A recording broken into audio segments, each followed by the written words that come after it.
Good day po mga bayang karerista. August 24, 2025, Sunday at Metro Turf Club. Start time at 2 p.m.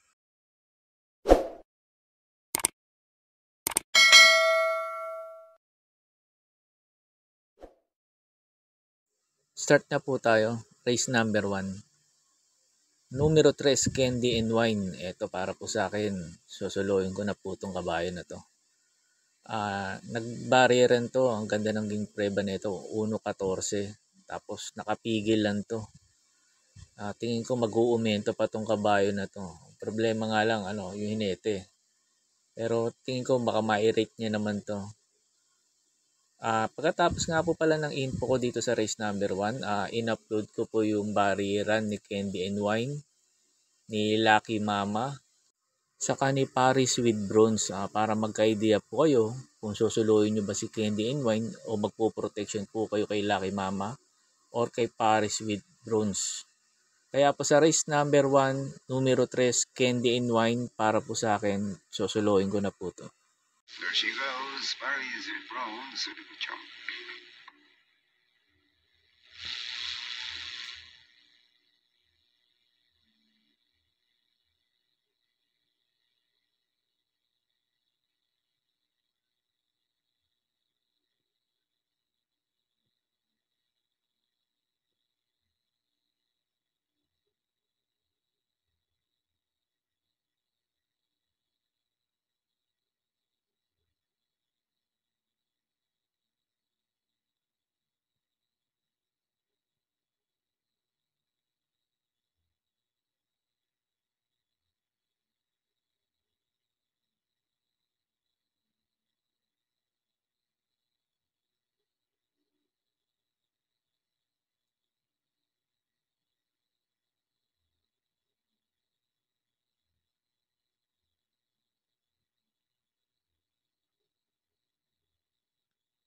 Racing.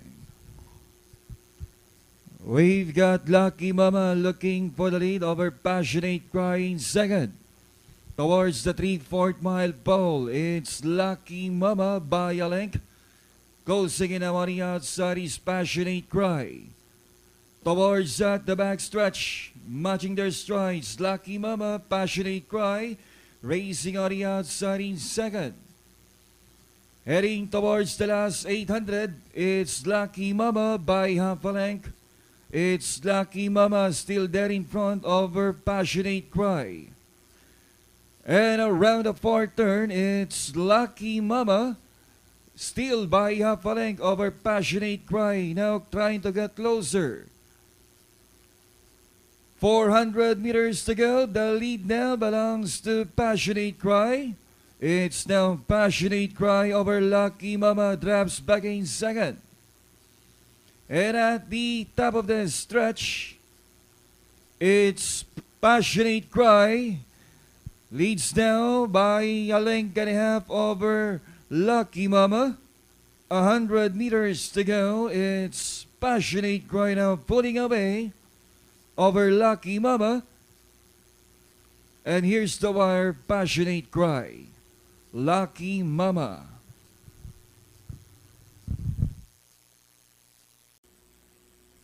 Racing. Yakapin mo ako to the inside post. Moving up now is Just Me. In the middle is Candy and Wine.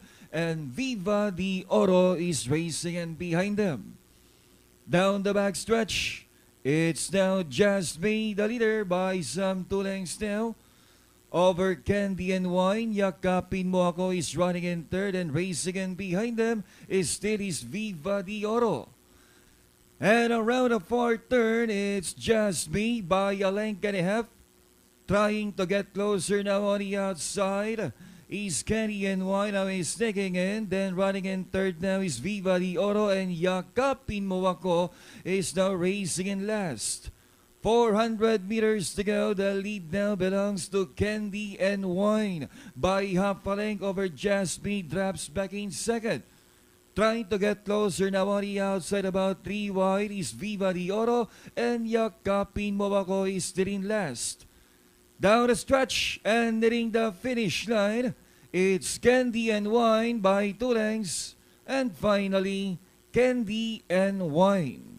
Second, Viva de Oro. Third, Jasmine. Yakapin Mo Ako last to finish. Sa race number 2 na po tayo. Pampremera ko po yung numero 1, Diamond Heart. Ito mababa na rin sa laban to. Tapos wala rin ako nakikitang gaanong mabilis. Pag ito nauna at napabayaan nila sa unahan, tingin ko po malaki po chance makatapos ng karera to. Itong numero 1, Diamond Heart. Second choice ko na rin yung mayayamado rito, yung numero 5, Club Habana. Sakali naman pilitin nilang habulin si Diamond Heart, dito papabor kay Club Habana. Pwede rumimate to dito. Pandihado ko po yung numero 7, High Intensity. Nagustuhan ko lang yung position niya last to enter. Namamartida kasi itong kabayo na to eh. Hindi gaanong maganda sinasalida na ito pag hindi nasa labas. Pero ngayon nasa labas, tingin ko baka makaposisyon kagad at makasabay. Tingin ko pwedeng rumimate rito itong numero 7, High Intensity. Kaya po sa race number 2, pampremera ko po yung numero 1, Diamond Heart. Second choice ko po yung numero 5, Club Habana. Pangdihado ko po yung numero 7. Third choice ko, High Intensity. Sa race number 3 na po tayo. Dito na tayo sa stake race, sa sprint race. 1,000 meters. Tingin ko dito sa race number 3 na to, pang-all to. Kaya pipili nila akong dalawa para makatipid tayo. Pampremera ko po yung numero 4, Palawig. Ito tingin ko babandera dito. Tingin ko mas veterano to sa lahat. Talagang ang takbo nito talagang nasa unahan. Simulat sa pole to numero 4, Palawig. Ang protection ko na rin o second choice ko yung numero 2, Worshipful Master na galing sa Panalo. Pag maganda sinalida nito, tingin ko kakapitin niya kagad si Palawig sa unahan. Kaya po sa race number 3, itong sprint race na stake race na 1,000 meters, pampremera ko po yung numero 4, Palawig. Second choice ko po yung numero 2, Worshipful Master. Sa race number 4 na po tayo. Pampremera ko po yung numero 7, Go Aidan Go. Ito maganda position niya. Last to enter. Tingin ko hindi gaanong maiiwan tong kabayo na to. Pag ito nakasabay kagad, tingin ko po malaki po chance na itong makarimati kagad dito. Tapos konti pa entry ngayon. Kaya malaki panalo na ito itong numero 7, Go Aidan Go. Second choice ko na rin yung numero 4, Hakim. Tapos yung third choice ko yung numero 5, Amor My Love. Wala kasi ako nakikitang gaano mabilis eh. Baka mapabayaan nila sa unahan to. Tingin ko po malaki po chance nitong makatapos na karera. Itong numero 5, Amor My Love. Kaya po sa race number 4, pampremera ko po yung numero 7, Go Aidan Go. Second choice ko po yung numero 4, Hakim. Third choice ko po yung numero 5, Amor My Love. Sa race number 5 na po tayo. May nakikita ako dito 3 mabibili sa unahan. Baka maghabol lang kaagad to. Si Ivan, si Catalytic, si Believe in Me. Kaya ang first choice ko po yung numero 11, Tirimating Kabayo, Mythic Laila. Ito, cambio na hinete.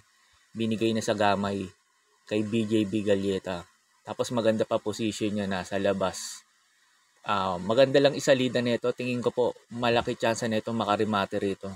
Basta bigyan lang ng importansya ng may-ari ito. Itong numero 11, Mythic Laila. Second choice ko na rin yung mayayamado rito.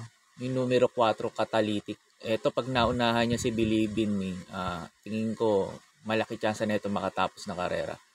Itong numero 4, Catalytic. Third choice ko po yung numero 8, Believe in Me. Ito maganda na tinakbo lasaran nito. Bigyan lang din ng importansya ng may-ari ito. Pag ito nilaban at maunahan niya si Catalytic sa unahan, tingin ko po malaki rin chance na ito makatapos ng karera. Itong numero 8, Believe in Me. Kaya po sa race number 5, pampremera ko po yung numero 11, Mythic Laila. Second choice ko po yung numero 4, Catalytic. Third choice ko po yung numero 8, Believe in Me. Sa race number 6 na po tayo. Pampremera ko po dito yung numero 4. Potential, baka magkabitan. BJB Galieta sa unan. Maganda na rin tinakbo nito. Sa kagamayan niya rin to. Basta maganda lang isalida nito, baka makarimate na rito. Lagi lang nabibitin to si Potential. Second choice ko po yung numero 7, Clairvoyant Misha. Ito sakali rin magkabulan sa unan. Ito pwede mga rumimate. Third choice ko po yung numero 5, G's Favorite at Queen Margot. Ito pag biglang bumenta, baka ilaban na may-ari ito. Kaya po sa race number 6, pampremera ko po yung numero 4, Potential. Second choice ko po yung numero 7, Clairvoyant Misha. Third choice ko po yung numero 5, G's Favorite at 5A, Queen Margot. Sa last race na po tayo. Bago nga po pala ako magbigay ng info ko dito sa last race, makikiusap ulit po sana ako sa inyo na sana po mag-subscribe po kayo sa YouTube channel ko. At pakitap na rin po yung notification bell para updated kayo tuwing mag-upload ako ng mga infos at videos ko. Arnel Racing Tips, maraming salamat po. Sa last race na po tayo, sa race number 7. Numero 9, Bride 3. Ito para po sa akin, susuluin ko na po dito. Medyo bumaba ngayon ng laban niya kumpara last run. Tingin ko, lamang na dito to, Bride 3. Kung may puhunan pa kayo sa mga diadista, pwede nyo isama yung numero 11 para sa masa. Kaya po sa race number 7, sa last race tong numero 9, Bride 3, para po sa akin, susuluin ko na po to. Yun lang po, and good luck and happy racing po mga bayang karerista. Pagkatapos nga po pala nito yung mga pa-shoutout niyo po. May pa-shoutout po si Dennis Beneventura. Pinapa-shoutout niya yung Ping Ping OTB. Sila Joshua Boss, Ryan Black. Shoutout po sa inyo Sir Joshua Boss, Ryan Black ng Ping Ping OTB. Siya nga pala baka sa December nandiyan kami. Baka diyan gaganapin yung Christmas party ng Henyo. Kagawad 6 to, baka naman. Shoutout po Madam Jesusa Bella. Shoutout po sa inyo Ma'am Jesusa Bella at maraming salamat po. May pa-shoutout ulit po si Sir Ramon Carpio. Pinapa-shoutout niya po lagi ng kumpare niyang si Ramon Tirso SPL. Sir Tirso SPL, shoutout po sa inyo at maraming salamat po. Pati sa iyo Sir Ramon Carpio, maraming salamat po.